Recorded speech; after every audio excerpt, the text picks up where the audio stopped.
Você sabia que, de acordo com Tolkien, Gandalf, Saruman e o restante dos Istari tiveram uma missão anterior na Terra-média, ainda no início dos tempos de Arda? Missão esta da qual todos pareciam ter se esquecido? Vamos ver esse assunto hoje? Fique comigo até o final desse vídeo.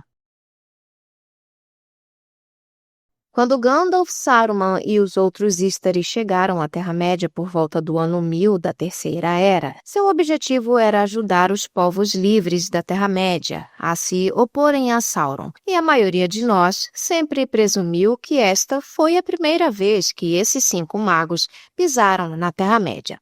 Mas quando lemos um relato em Contos Inacabados, há uma pista surpreendente de que talvez aquela não tenha sido a primeira vez deles na Terra-média.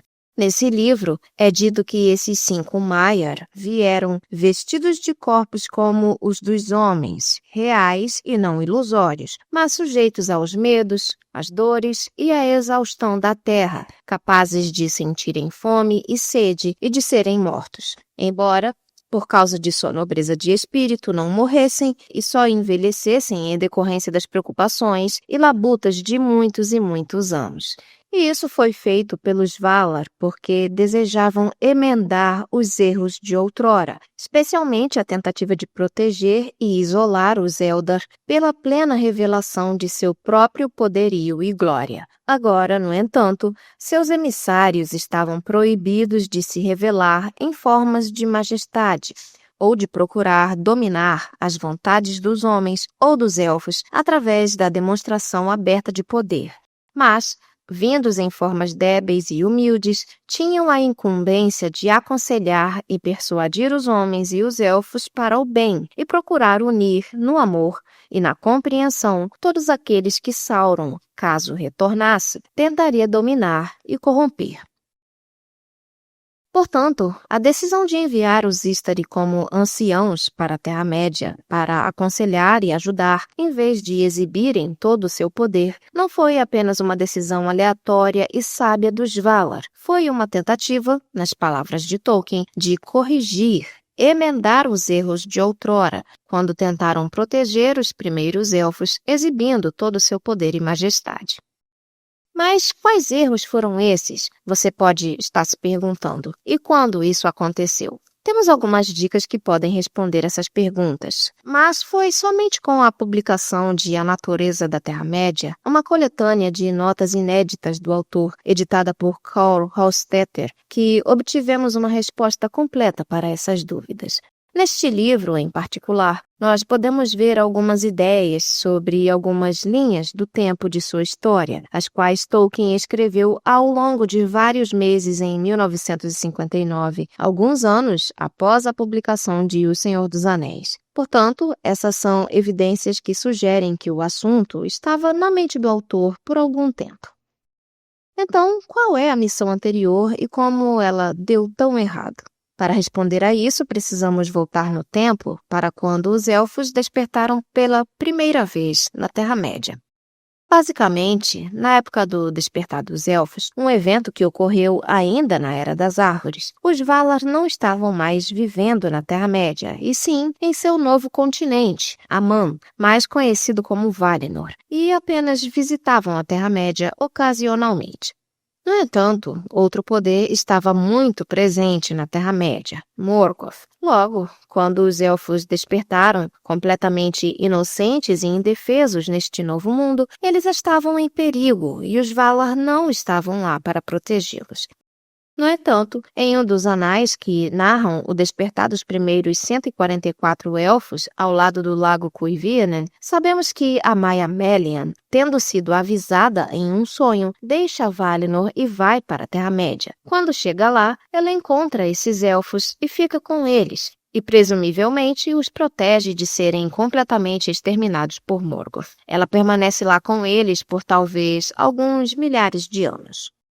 Aliás, para aqueles bem versados no Silmarillion, sim, esta é a mesma Melian que mais tarde enfeitiçou e se casou com o rei Thingol, o elfo, e formou um reino com ele, Doriath, o qual ela protegeu com sua magia. Assim, ela e Thingol Quase certamente devem ter se conhecido e até passaram a se importar um com o outro por muito tempo antes que ela o enfeitiçasse com magia nas florestas de Nan-Elmoth, o que forçou os elfos do clã de Tingle a procurá-lo por muito tempo pelas terras de Beleriand até que o encontrassem. Então, provavelmente o encontro romântico entre os dois na floresta não foi casual, como às vezes pode parecer em O Silmarillion. De qualquer forma, o Vala Oromê, em uma de suas vindas à Terra-média nesta época, acabou encontrando os elfos e assim ficou com eles por alguns anos, protegendo-os de Morgoth. E só depois ele voltou para Valinor para contar aos Valar sobre os elfos e assim decidir o que fazer com eles e como livrá-los de Morgoth. Esta era uma decisão bastante complicada para os Valar. Eles queriam proteger os elfos de Morgoth e também desejavam sua companhia, mas sabiam que outra guerra com o Vala Sombrio devastaria a terra. E eles queriam trazer os elfos para a segurança de Aman, mas ao mesmo tempo respeitavam o fato de Eru Ilúvatar tê-los colocado na Terra-média. Por fim, eles elaboram um plano para fortemente convidar, mas não obrigar, os elfos a virem para suas terras. Isso ainda levaria um tempo para acontecer, pois até os elfos iniciarem a chamada Grande Marcha para o Oeste, primeiro 3 emissários élficos vão para o Oeste para explorar esta nova terra dos Valar, e só depois eles voltariam para contar aos demais suas impressões e aconselhá-los a saírem da Terra-média. Porém, enquanto isso, os elfos precisavam de proteção. Então, lemos o seguinte. Os Valar enviam 5 guardiões, grandes espíritos dos Maiar, com Melian, a única mulher, mas a chefe. Estes totalizam 6. Os outros eram Tarindor, mais tarde Saruman, Olorin, Gandalf, Ravandil, Radagast, Palacendor e Raimenar. Palacendo e Raimenar são provavelmente os magos azuis, visto que os outros guardiões são os outros 3 Istari mais Amélia. Mesmo sem termos certeza, o que sabemos é que Saruman, Gandalf e Radagast estavam lá, e eles não eram como os velhos que reconheceríamos, mas como grandes espíritos dos Maiar, em pleno poder, em outras palavras. Até onde sabemos, esse grupo dos Maiar enviado fez seu trabalho. Os elfos foram protegidos e Morgoth foi repelido de alguma forma, ainda que alguns tenham sucumbido. Porém, o retorno de Oromê com esses poderosos espíritos guardiões em plenitude de poder revelada teve alguns efeitos colaterais. Na verdade, isso provocou alguns pensamentos um tanto heréticos entre alguns elfos. Alguns começaram a acreditar que, embora os Valar claramente existam, eles abandonaram a Terra-média, acertadamente como o reino designado dos Quendi. Agora estão ficando com ciúmes e desejam controlar os Quendi como vassalos e, assim, retomar a Terra-média. Finwë, um grande Quendi, galante e aventureiro, descendente direto de Tata, está muito impressionado com essas ideias. Menos, porém, está seu amigo Elwë, descendente de Enel.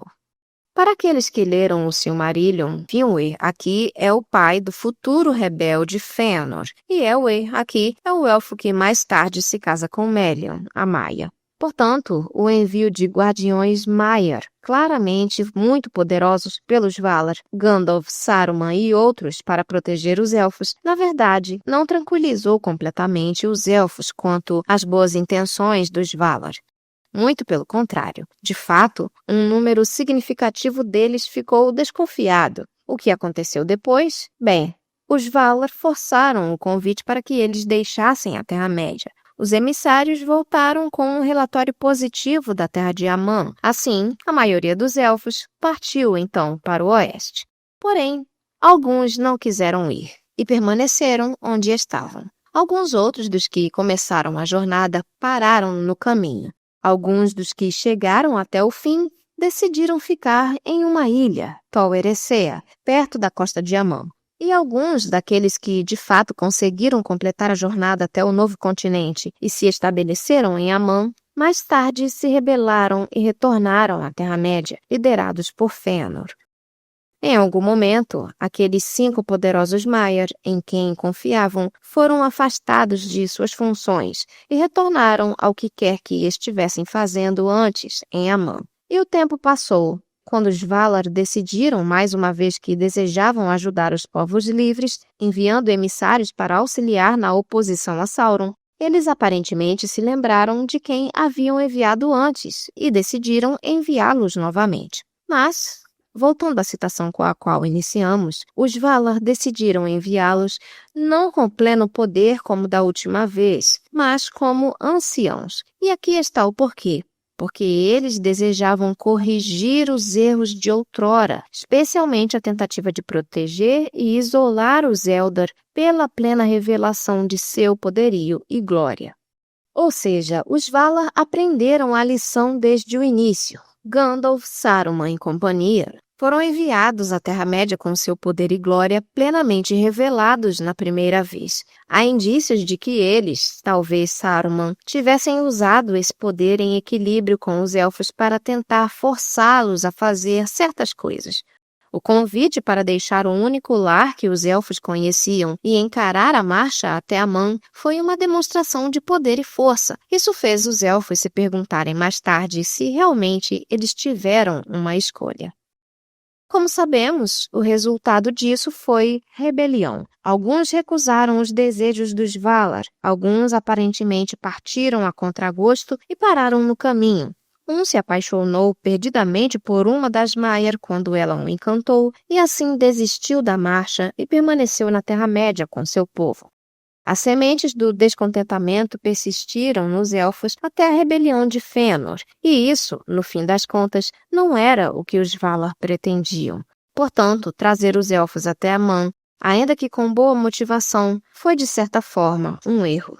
Então, quando os Istari são enviados novamente à Terra-média na Terceira Era, os Valar tentam uma abordagem diferente. Eles agora iriam apenas apoiar, aconselhar e encorajar os povos, e desta vez estariam revestidos de formas fracas e humildes. Agora, por que esta missão é de certa forma uma missão esquecida? Porque para os próprios Istari ela o era.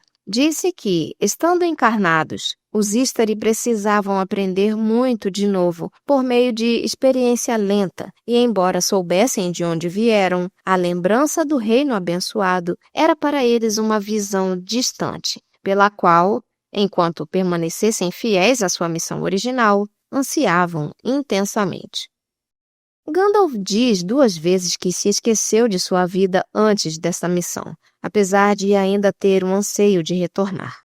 Embora este pedaço extra da história para Gandalf, Saruman e Radagast e provavelmente os Magos Azuis tenha sido escrito depois da publicação de O Senhor dos Anéis e depois que ele escreveu o ensaio sobre os Istari em Contos Inacabados, este relato em si não contradiz nada do que foi escrito anteriormente. Na verdade, ele até parece preencher algumas lacunas, como se Tolkien tivesse isso em mente o tempo todo, mas só o tivesse concretizado no papel mais tarde.